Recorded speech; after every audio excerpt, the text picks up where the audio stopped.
Assalamualaikum warahmatullahi wabarakatuh. Nama saya Fitri Meliadona, mahasiswa Universitas Terbuka PGSD UT Padang, Fakultas Keguruan Ilmu Pendidikan, Pokjar Danau Kembar. Baiklah, saya akan melakukan simulasi pembelajaran IPS kelas 4, tema 4, subtema 1, pembelajaran 1, tentang jenis-jenis pekerjaan menggunakan metode problem solving. Berikut videonya. Warahmatullahi wabarakatuh. Apa kabarnya semuanya, Nak? Baik? Alhamdulillah. Nah, pertama Ibu dulu akan mengambil absen. Nah, ketua kelas coba, Nak, lihat siapa temannya yang tidak hadir hari ini. Hadir semuanya? Bagus. Nah, kemarin Farhan izin. Ya, izin sakit ya, Nak. Kenapa? Nah, Ibu ingatkan ya, Nak, sebentar lagi kita akan mengikuti ujian akhir semester. Untuk itu tidak bosan-bosannya Ibu ingatkan untuk memakai masker, menjaga jarak, dan mencuci tangan, terutama pada masa pandemi saat ini masih berlangsung ya, Nak. Nah, sekarang sebelum memulai pembelajaran ada baiknya kita berdoa terlebih dahulu. Berdoa, mulai. Selesai. Nah, Ibu akan menjelaskan tentang tujuan pembelajaran kita pada hari ini, yaitu yang pertama, siswa mampu menyebutkan jenis-jenis pekerjaan yang ada di sekitar mereka. Yang kedua, siswa mampu membandingkan jenis-jenis pekerjaan yang ada di sekitar mereka. Dan yang ketiga, setelah berdiskusi, siswa mampu menyebutkan atau melaporkan tentang manfaat dari sebuah pekerjaan. Nah, sekarang Ibu ingin bertanya, dari pagi tadi anak-anak Ibu dari rumah ke sekolah, jenis-jenis pekerjaan apa saja yang anak-anak Ibu ketahui atau yang anak-anak Ibu lihat? Nah, coba angkat tangannya dan nanti Ibu sebutkan. Iya, Farhan. Ya, Farhan ayahnya. Ya, ayah Farhan pergi ke ladang, berarti pekerjaan ayah Farhan adalah seorang petani. Kemudian kita juga seorang petani. Kemudian Kalista. Nah, Ibu Kalista seorang bidan katanya. Jadi pekerjaan Ibu Kalista adalah seorang bidan. Kemudian Randa. Nah, iya, ayah Randa juga seorang petani. Namun tadi Randa katanya melihat polisi. Nah, polisi ini juga merupakan jenis pekerjaan. Nah, apa lagi? Ibu apa nih, Nak? Ya guru. Apa jenis pekerjaan Ibu? Iya, guru. Nah, sekarang coba lihat gambar ini. Nah, gambar apa, Nak? Kira-kira gambar apa? Gambar orang ke ladang. Ada nampak? Iya, gambar orang ke ladang. Ini lebih tepatnya gambar orang bertani. Bertani apa, Nak? Di sini ke ladang namanya ya. Berarti bahasanya itu seorang petani atau kebun ya, Nak ya. Apa, Nak, pada gambar ini? Iya, petani cabai. Ini gambarnya iya di pegunungan. Jadi kira-kira gambar ini cocok tidak, Nak, dengan keadaan kita saat ini, dengan daerah kita ini? Iya. Kita punya gunung juga di sini nggak, Nak? Yang dekat. Gunung apa namanya? Iya, Gunung Talang. Itu Gunung Talang. Jadi daerah kita ini seperti yang anak-anak Ibu sebutkan tadi, banyak pekerjaannya seorang petani itu cocok dengan keadaan alam di sini. Kira-kira kenapa? Nah, tanahnya subur, betul. Kemudian dingin. Iya, dingin ya. Nah, sayur-sayuran itu suka yang dingin-dingin ya, Nak ya. Nah, kita mah di daerah pergunungan itu tanahnya subur. Kita keluar dari sekolah kita ini, sebelah kiri ada kebun, di depan ada kebun, sebelah kanan ada kebun lagi ya, kan, Nak ya. Berarti jenis kerjaan yang banyak di daerah kita ada adalah bertani. Nah, sekarang dari banyak jenis-jenis pekerjaan yang anak-anak ibu sebutkan tadi, ada petani, kemudian pedagang, kemudian tadi polisi, ada bidan, ada guru. Itu semuanya saling membutuhkan, saling terkait. Nah ya, contohnya ketika seorang petani, misalnya Ayah Farhan seorang petani, jadi Ayah Farhan panen 1 ton. Ketika Ayah Farhan panen, tidak ada pedagang. Coba bayangkan jika tidak ada pedagang, kemana Ayah Farhan akan menjual dagangannya? Nah, berarti petani juga membutuhkan pedagang dan pedagang membutuhkan petani. Begitu juga pedagang nanti membutuhkan untuk membawa dagangannya, dengan apa dibawa? Dengan mobil siapa yang bawa? Sopir. Jadi ada lagi pekerjaan di sana kan, yaitu seorang sopir. Kemudian ibu contohkan kepada ibu, kalau kita akan menjadi polisi, tentara, kira-kira jika tidak ada guru bagaimana? Polisi dan tentara itu dulu sekolah atau tidak? Iya, sekolah. Nah, bayangkan kalau membaca saja dia tidak bisa, bagaimana dia mau jadi polisi? Bagaimana dia mau jadi tentara? Iya kan? Nah, itu makanya saling membutuhkan. Dan ketika guru ini sakit, membutuhkan siapa nak untuk berobat? Nah, membutuhkan bidan, membutuhkan dokter. Nah, makanya ibu jelaskan tadi, pekerjaan itu saling membutuhkan dan saling terkait satu sama lainnya. Kemudian lanjut lagi, pekerjaan itu tidak ada yang buruk ya nak ya. Pekerjaan tidak ada yang buruk. Maling itu bukan suatu pekerjaan ya nak. Maling bukan suatu pekerjaan. Nah, pekerjaan tidak ada yang buruk selagi itu dia halal. Nah, sekarang aku contohkan seperti ini. Kita di sini kan di dekat pasar ya kan nak. Nah, setelah pasar usai, itu apa yang terjadi? Apa yang ada di sore-sorenya? Betul, banyak sekali sampah. Jadi siapa yang membersihkan sampah? Ada anak-anak ibu lihat, ada anak ibu perhatikan. Iya, tukang sampah. Nah, jadi coba bayangkan, jika tidak ada tukang sampah, apa yang terjadi? Baunya busuk, kemudian ada mungkin berhari-hari ada belatungnya, dan dihinggapi oleh lalat hinggap ke makanan kita jadi sakit perut, masalah kan? Nah, terjadi masalah. Makanya walaupun pekerjaannya adalah tukang sampah, itu adalah pekerjaan yang mulia. Itulah anak-anak ibu. Nah, jadi tidak ada pekerjaan yang buruk. Pekerjaan itu kita saling membutuhkan semuanya, dan selagi dia halal, itu semua pekerjaan adalah pekerjaan yang baik. Nah, sekarang anak-anak ibu membentuk kelompok. Kita kan ada 30 orang ya. Satu kelompok 5 orang, berarti kita bentuk 6 kelompok. Nanti ibu akan membagikan LKS, lembar kerja siswanya, yaitu kelompok 1, 2, 3, 4, 5, 6.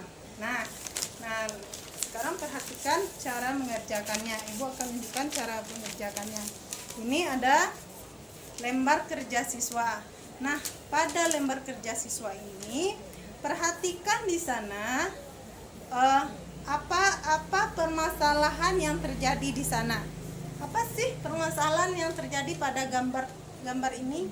Nah, itu kemudian setelah bisa menjawab permasalahannya, kemudian merumuskan masalahnya.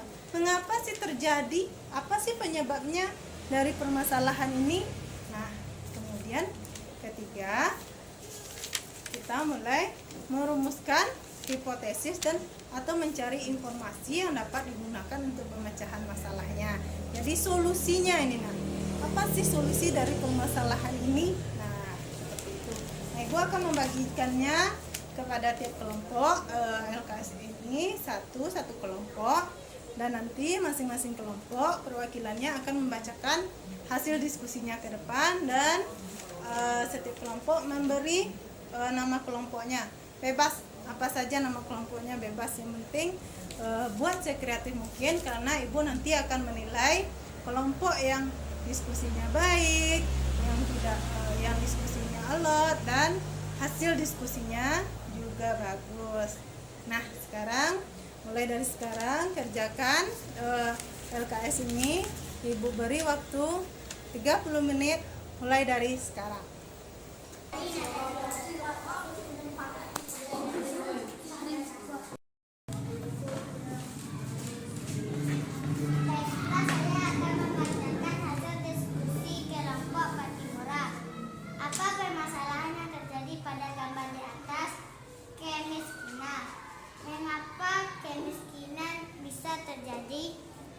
Satu, pendidikan yang rendah. 2, tidak ada lapangan pekerjaan. 3, malas bekerja. 4, banyak beban keluarga. 5, keterbatasan modal. Apa solusi yang mungkin bisa memecahkan masalah kemiskinan? 1, meningkatkan pendidikan. 2, menciptakan lapangan kerja. 3, kiat atau semangat bekerja. 4, meminjam modal hibah. 5, mengikuti program modal pemerintah. Nah, baiklah, terima kasih kepada kelompok Patimura. Tepuk tangan dulu untuk kelompok Patimura, anak. Setelah ibu melihat penampilan dari semua kelompok tadi, ibu memutuskan untuk memilih kelompok terbaik adalah kelompok Patimura. Nah, tepuk tangan untuk kelompok Patimura. Nah, kelompok Patimura ini melaksanakan diskusi dengan baik, dengan alot, tidak meribut, dan serius dalam mengerjakannya. Kemudian hasil diskusinya juga bagus, ibu lihat ini ya. Nah, sekarang kita bahas tentang hasil dari diskusi kita tadi. Apa permasalahan yang terjadi pada gambar ini, nak? Iya, masalah kemiskinan. Rata-rata jawabannya sudah betul semuanya. Kemudian mengapa kemiskinan ini bisa terjadi? Jawabannya karena ada pendidikan yang rendah. Jadi akar masalah dari kemiskinan ini, yang pertama jawabannya pendidikan yang rendah. Jadi apa solusinya? Nah, ketika pendidikan kita rendah, kita bisa tidak menjadi polisi, menjadi tentara. Nah, ketika tentara ini tidak sekolah, tidak belajar, atau tidak bisa membaca, bisa dia menjadi tentara? Nah, tidak bisa ya, nak ya, karena membaca saja dia tidak bisa. Nah, itu makanya anak ibu semuanya ingatkan, rajin-rajin belajar supaya kita bisa mendapatkan pekerjaan yang layak nantinya. Kemudian yang kedua, tidak adanya lapangan pekerjaan karena pandemi. Nah, ini jawabannya juga bagus sekali, kelompok Patimura aktual sekali ya, update namanya. Nah, ketika tidak ada lapangan pekerjaan ini, apa solusinya? Solusinya kita yang menciptakan lapangan pekerjaannya. Contohnya, kalau dulu kita berdagang ke Kota Solo, kita berdagang pakaian, ada pedagang pakaian di pasar. Sekarang sudah tidak bisa menjual lagi di pasar. Kita cari lagi solusinya, itu menjual secara online. Nah, pasti anak-anak ibu di sini sering menerima barang online ya. Itu berarti strategi pemasarannya sudah diubah. Demikian ya, nak. Kemudian jawaban yang ketiga, malas bekerja. Malas bekerja dengan tidak bekerja itu berbeda ya, nak. Kalau malas bekerja, pekerjaannya ada tapi dia tidak mau bekerja. Ini juga menyebabkan masalah kemiskinan. Nah, solusinya kita harus meningkatkan semangat kita dalam bekerja. Ya, banyak beban keluarga. Nah, contohnya ibu ada anak orang tua ibu ada 7 orang bersaudara. Ibu SMP paling besar, adik-adik ibu masih banyak. Itu berkeluarga ya nak. Nah, masih membutuhkan biaya. Solusinya apa? Jadi orang tua ibu harus lebih giat lagi dalam bekerja. Nah, contohnya dari pagi sampai siang orang tua ibu sudah bekerja. Nah, sekarang dari siang sampai sore mungkin bisa bekerja lagi seperti itu ya nak. Kemudian yang kelima, keterbatasan modal. Nah, kenapa kelompok Patimura bisa menjawab adanya keterbatasan modal? Itu mungkin karena ada anggota kelompoknya yang mendengar dari orang tuanya memulai lagi untuk bertani tapi modal sudah nggak ada. Mungkin saja seperti itu. Nah, sekarang solusinya itu sudah banyak dari pemerintah ya nak. Ada pinjaman kur namanya. Ada anak ibu mendengar tuh? Iya. Kemudian ada lagi program pemerintah di masa pandemi itu namanya BPUN, yaitu bantuan untuk usaha kecil dan menengah. Nah, yang berikutnya udah jawaban dari kelompok Patimura itu cuma 5. Nah, sekarang dari solusi-solusi yang telah disebutkan tadi, kita harus melaksanakannya supaya tidak terjadi lagi permasalahan kemiskinan di daerah kita ya nak. Kita yang akan membangun daerah kita. Kemudian adakah anak ibu yang ingin bertanya?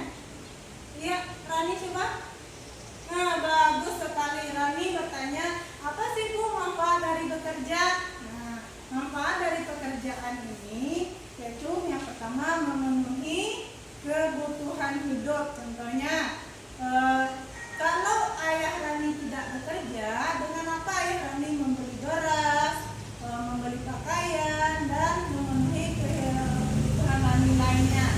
Kemudian yang kedua, menambah hubungan pertemanan. Contohnya ibu dulu sebelum di SD ini mengajar anak-anak ibu ini, ibu tidak kenal dengan Pak Zulkirman, tidak kenal dengan Ibu Maidarnis, tidak kenal dengan Ibu Niza dan lainnya yang lainnya juga. Nah, setelah ibu bekerja di sini, ibu mendapatkan teman atau relasi namanya. Nah, kemudian yang ketiga,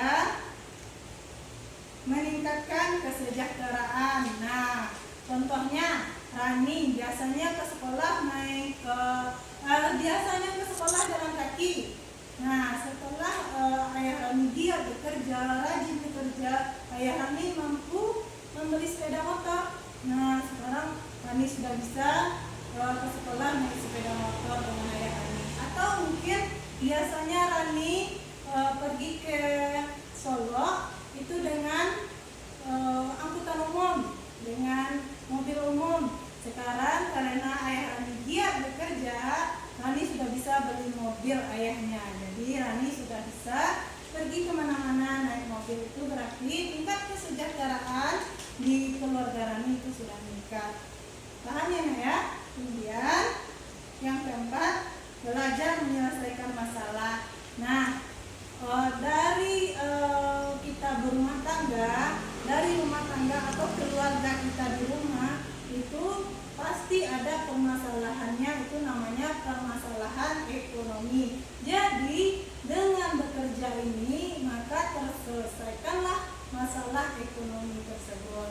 Nah, sekarang ada Pak Nani? Ya, paham ya Naya? Ada lagi yang ingin bertanya?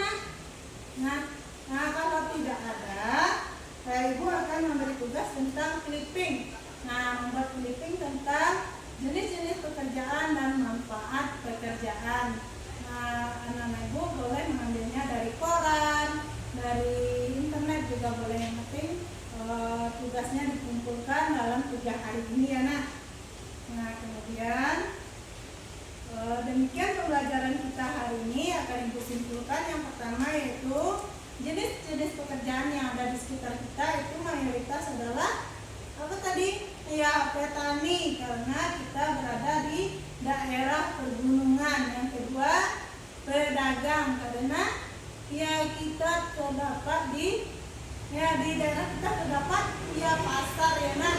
Kemudian yang ketiga, yang lainnya seperti dokter, ada tadi katanya polisi, dan ada tentara, ada bidan ya nah ya. Nah sekarang Ibu karena waktunya sudah habis, kita tutup pembelajaran kita hari ini dengan bacaan Alhamdulillahirabbil alamin.